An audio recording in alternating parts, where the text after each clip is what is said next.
How to use index function in Excel. Index function will retrieve the value from a list based on its position. Let's just say if I want to retrieve this cell value del, I must have this column number and its row number. So let's say row number is 4 and the column number is 2.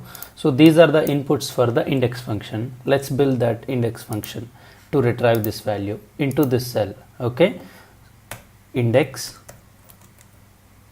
and I can double click it, and you can see that this is the formula for index, and I must select an array.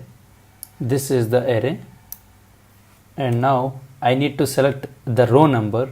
This is the row number, and I need to select column number. This is the column number, and close the bracket. There you go, something like this. If I want to retrieve this cell value, I must enter the row number as 7. You see, like this. This is how index function works in Excel. Mostly we will use this index function along with match function.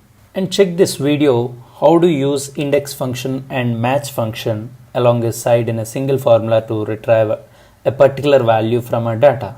And the link is mentioned in the description. That's all about index function. See you in the next video. Thanks for watching.